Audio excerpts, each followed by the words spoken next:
So that was the case of Umar. So his radar was working. Yes, Umar's radar was working. Yes, our radar is broken. Or maybe we don't have it. Imam Bukhari and Imam Muslim narrated from Umar radiallahu ta'ala an that in three things,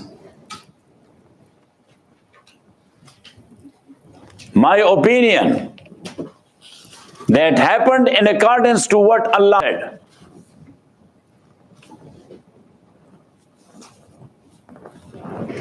As in hadith, Rasulullah sallallahu alayhi wasallam was taking him around the house of Allah, giving him a tawaf. Giving him what? A tawaf. And he was telling him, this is Rukn Yamani. This Hajar Aswad, hear from you how to make intention and say Bismillah Allahu Akbar. And this Rukn Iraqi, and this Rukn Shami, and this Hatim, and this is Multazam, and this is Sudda. And when he brought him to Maqam Ibrahim, the stone and rock, so he said, Haza Maqamu Jaddina Ibrahim. This was the standing place of our grandfather Ibrahim. So standing place, Ibrahim was standing upon when he was building up the house of Allah. So that stone was hanging in the air without any support as a miracle. Ibrahim used to stand upon that and to make the wall. It was working like a scaffold. Yes, air scaffold. What scaffold? Yes, or aerial scaffold. You can call it what? Aerial scaffold. So he was standing for that purpose, which is a ibadah as well. And in prayer we are standing as well because qiyam is farz. And after tawaf we are making 2 rakat wajibut tawaf. So as Prophet ﷺ said, Maqam Ibrahim, standing place of Ibrahim. And in prayer there is qiyam. So Sayyidina Umar radiallahu ta'ala said, Afala nattakhizu musalla ya Rasulallah. Should we not make this place is our musalla, mean to pray our 2 rakat wajibut tawaf? Yes. Near it. He said it. And Jibreel Amin came, وَاتَّخِذُوا مِن مَقَامِ إِبْرَاهِيمَ مُصَلَّى إِنَّ أَوَّلَ بَيْتٍ وُضِعَ لِلنَّاسِ لَلَّذِي بِبَكَّةَ مُبَارَكًا وَهُدًى لِلْعَالَمِينَ فِي آيَاتٌ بَيِّنَاتٌ مَقَامُ إِبْرَاهِيمَ وَمَنْ دَخَلَهُ كَانَ آمِنًا وَلِلَّهِ عَلَى النَّاسِ حِجُّ الْبَيْتِ. And where is the ayah? وَاتَّخِذُوا مِن مَقَامِ إِبْرَاهِيمَ مُصَلَّى. That is ayah number 111 in Al-Baqarah. Yes? Huh? I don't know ayah. That's 111.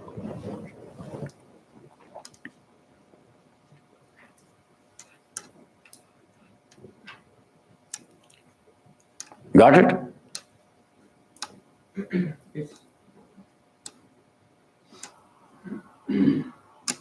Yes? وَإِذْ جَعَلْنَا الْبَيْتَ مَثَابَةً لِلنَّاسِ وَأَمْنًا. This is 125. Huh? 125? Okay. So, anyhow.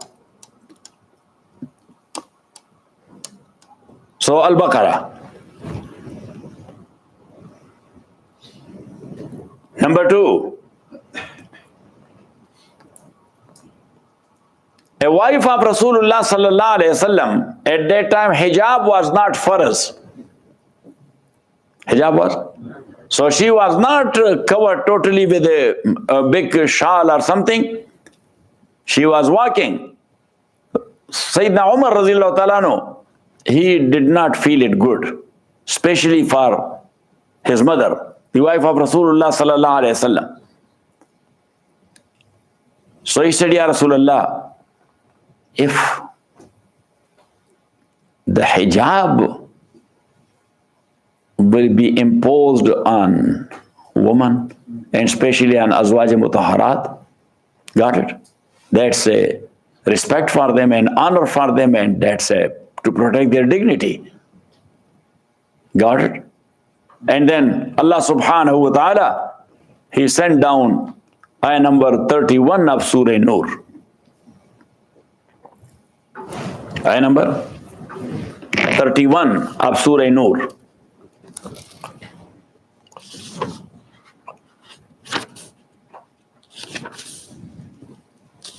which says, وَقُلْ لِلْمُؤْمِنَاتِ, and tell the believing woman, يَغْضُضْنَ مِنْ أَبْصَارِهِنَّ, to lower their gaze, وَيَحْفَظْنَ فُرُوجَهُنَّ, and to protect and safeguard their private parts, وَلَا يُبْدِينَ زِينَتَهُنَّ, and not to show up their adornment, إِلَّا مَا ظَهَرَ مِنْهَا, except only that which is apparent, like palms, hands, and feet. Like what? Palms, hands, and feet. Got it? And Ibn Abbas says the face as well. What? The face as well. And that is the madhab of Imam Abu Hanifa, rahmatullahi alayhi, that in normal circumstances, to cover the whole body, that is must for a Muslim woman, except her face, her hands, and her feet. Except when we say hands, so not short sleeves like this. Up to wrist. Up to what? To wrist. Got it? 3 places. That is illa mazahara minha. So Imam Rahmatullah alayhi says, in normal circumstances, that is not must for a woman to cover these 3 places. Illa iza khifa al-fitna. Illa iza khifa al-fitna. But when there is a fear of fitna, and fear of fitna, then he himself explained, either the community concerned, she is very dirty and filthy community. Yes, the youth in the community, they are very dirty people. Or the girl concerned, she is very pretty. Yes, so in that case, fitna can arise. In this case also fitna can arise. This madhab of whom? Say. And Jamhur says that in normal circumstances, she had to cover her entire body, including face.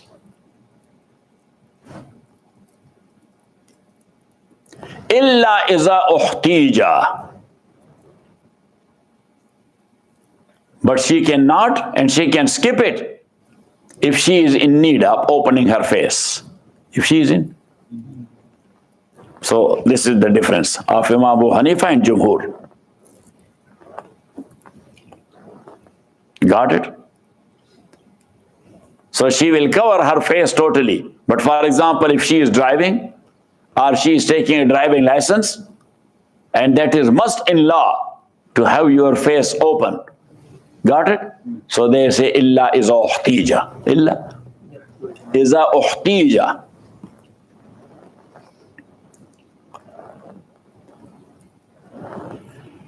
وَلَا يُبْدِينَ زِينَتَهُنَّ إِلَّا مَا ظَهَرَ مِنْهَا وَلْيَضْرِبْنَ بِخُمُرِهِنَّ وَلْيَضْرِبْنَ بِخُمُرِهِنَّ عَلَى جُيُوبِهِنَّ, and to draw their veils, shawl. What? Shawl. Chadare. In Pashto we call it chadare. And to draw their veils, ala juyubinna,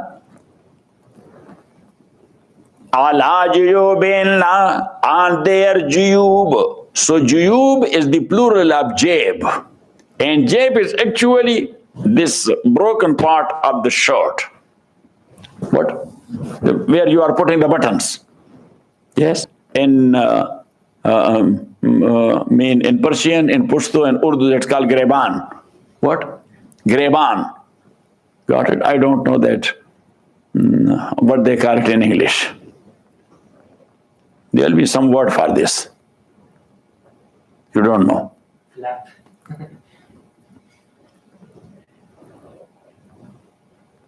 But here, that is an expression from whole body, or expression for the whole body. وَلْيَضْرِبْنَا بِخُمُرِهِنَّ عَلَى جُيُوبِهِنَّ عَلَى أَبْدَانِهِنَّ, and they may draw their veils on their bodies. وَلَا يُبْدِينَ زِينَتَهُنَّ, and not to show their adornment. Not to show mean it should not be shown, it should not be seen. إِلَّا لِبُعُولَتِهِنَّ, but only to their husbands. أَوْ آبَائِهِنَّ, are their fathers. أَوْ آبَاءِ بُعُولَتِهِنَّ, are father-in-laws.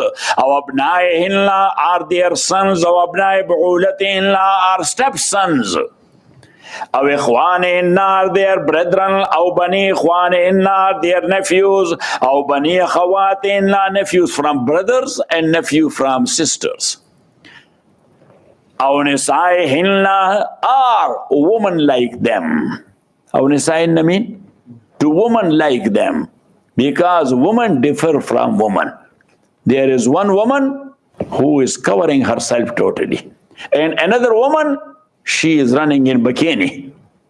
Yes, so she is bound to have satar from that woman, like she is making satar from a strange man.